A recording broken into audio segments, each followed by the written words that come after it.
Умыслов этих молодых ребят. Вот у них возник такой умысел, скажем так, радикальный. Как известно, все они были прихожанами одной мечети. Неужели молодым людям не досказали, не доучили? Есть ли здесь какое-то упущение со стороны духовенства, по вашему мнению? Ну, во-первых, если было бы духовенство, многие вещи можно было выправить. У нас, к сожалению, его и не было, духовенства. Это одно. Второе, я не сторонник обвинять мечети, какие бы они ни были.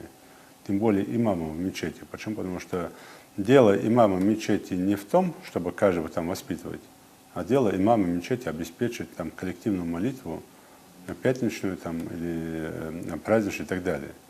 И дело имама мечети, если к нему глава села там, или же родители кого-то привели в плане воспитания, то ли курящий, то ли там наркотик, то ли еще что-то, вот это да. А сам имам мечети, конечно, он не в состоянии физически ходить по селу, там, искать кого-то там, и спрашивать, тем более ему там на каком-то этапе скажут, что ты сюда лезешь, что ты сюда пришел, мы тебя не звали, да? Ему зачем это надо? Поэтому, говорят, это же не работа имама. У нас привыкли, всегда говорят, вот имам, а что он сделает там?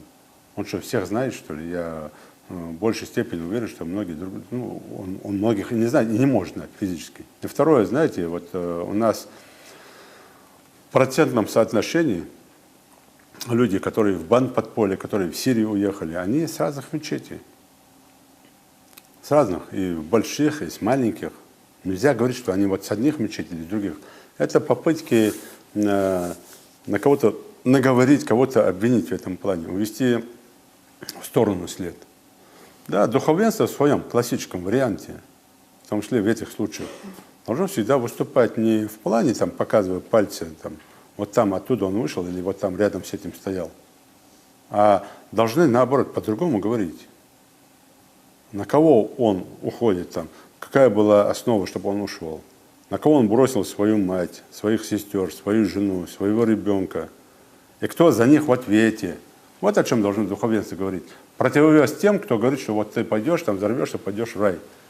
А у некоторых наших там людей, которые за это должны отвечать, не хватает на это времени, поэтому, конечно, этого не происходит. Поэтому я говорю, у нас и как не было как такового духовенства в лице, там, я имею в виду, там, непосредственно там, группы лиц в муфтияте, так и не было. А имамы на местах, они свою работу делают. И мы сейчас не должны винить мечети. Это раз. Второе, здесь другой вопрос. В данном случае имам мечети, куда эти ребята ходили, в том числе первый и эти двое, его два наиба были лично знакомы с этими. Этот ликвидированный, насколько я имею информацию, читал в этой мечети азан. То есть они были не случайные люди там. Вот здесь уже вопрос, конечно, будет к имаму. И сегодня оперативные службы у него и спрашивают, и у других тоже спрашивают, и прихожан мечети спрашивают. А почему вы этого не видели, их взглядов, настроения? А если видели, почему меры не приняли?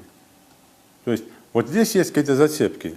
Когда есть зацепки, конечно, и с имама, независимо там, и с наиба, и с любого там человека надо спрашивать. Если доля вины есть, то и жестко применять все меры по закону к любому, независимо, какой бы он сан ни занимал. Вот я бы так сказал. Но дальше сейчас посмотрим, какое там будет следствие и что там будет. Но на мечети валить конкретно, вот он прихожанин той или иной мечети, я бы не стал это делать. Это я тоже так, грех большой. И вешать ярлыки на имамов, на любого там направления, я бы не стал делать этого.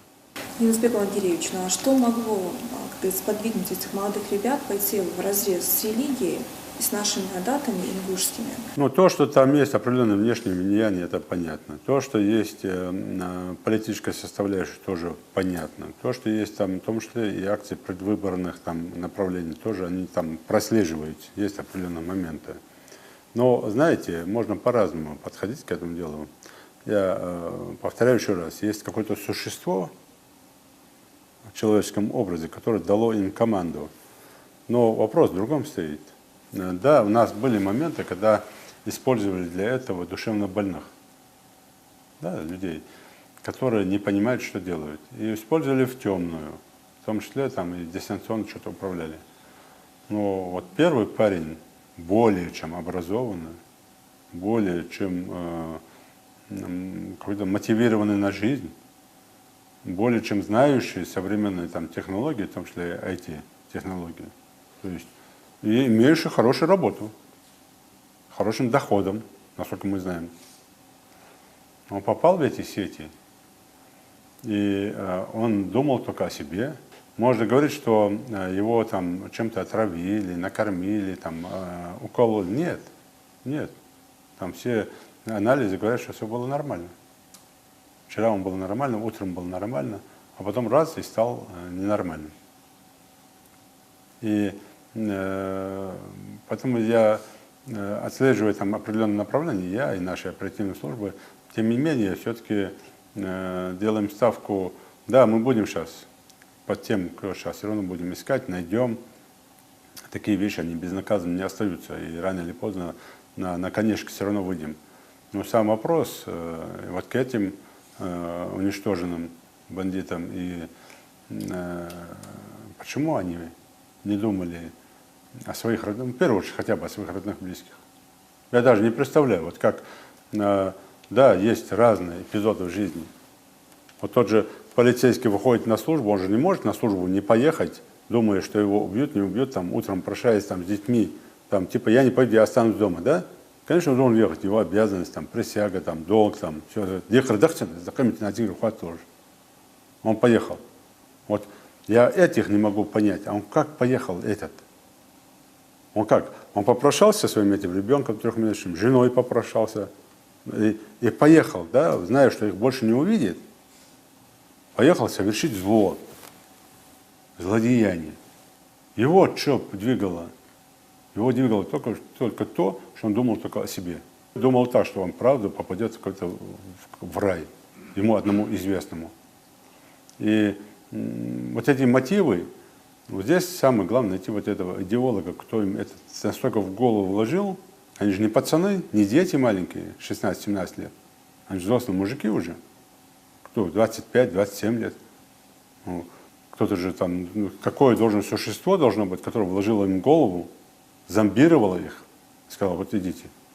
И они пошли, не задумываясь ни о чем, думая о каком-то там непонятном идеале там заграничном. Через посредник, кто этот сигнал им довел здесь, в республике, конечно, мы сделаем все, чтобы их найти и наказать. Помню,